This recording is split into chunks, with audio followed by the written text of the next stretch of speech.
Salut à tous, c'est Daïrou. Il y a beaucoup de personnes qui n'arrivent pas à gérer leur argent. Des personnes qui se disent qu'ils ne savent même pas par où passe leur argent. Qui ont des problèmes pour pouvoir quand même avoir une éducation financière efficace.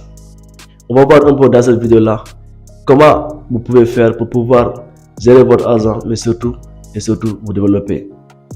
Parce que si vous ne savez pas comment gérer votre argent, vous avez des problèmes, surtout si vous avez une activité. Parce que si vous ne pouvez pas gérer votre argent, même si vous avez 10 entreprises, vous allez faire faillite. La gestion financière est centrale pour réussir en affaires. Donc tout ce que vous pouvez faire en termes de marketing, en termes de stratégie, tout ça, si vous ne savez pas bien gérer votre argent, vous ne pouvez pas réussir.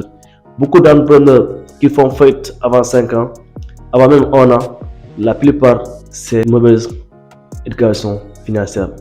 Donc on va voir un peu comment il faut faire pour pouvoir quand même gérer votre argent et vous développer. Restez jusqu'à la fin.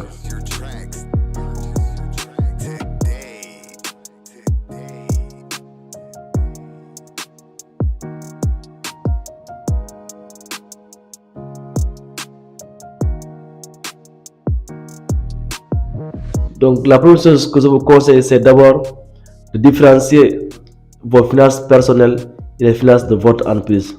Si vous avez déjà une activité qui tourne, vous ne devez pas mélanger aussi bien vos finances et les finances de votre activité.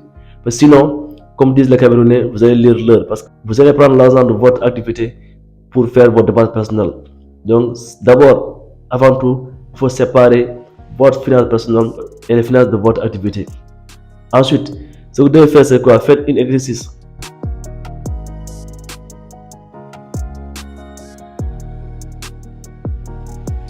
Ce qu'on appelle le reporting financier.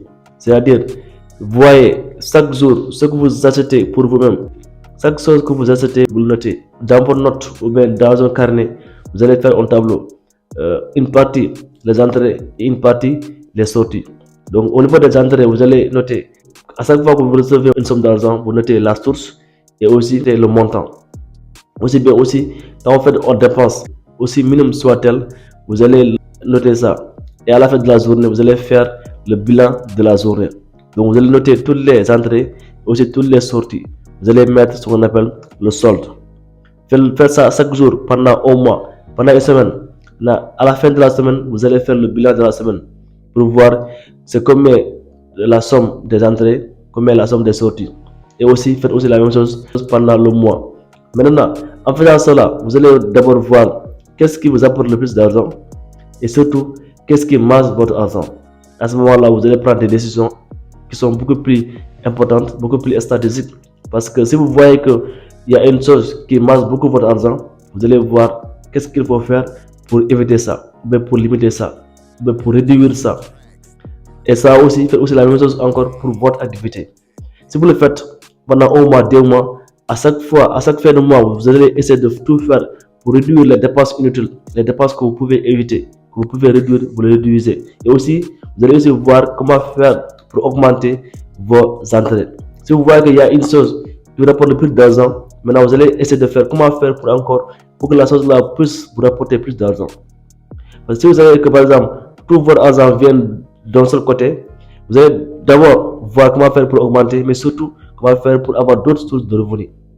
C'est très important. Donc le reporting financier, c'est quelque chose que chaque personne doit avoir, sinon vous allez avoir toujours des problèmes pour pouvoir gérer votre argent. Donc c'est cela que je voulais partager avec vous dans cette vidéo là. Si vous avez aimé, merci de partager et de liker. Et à demain pour une nouvelle vidéo.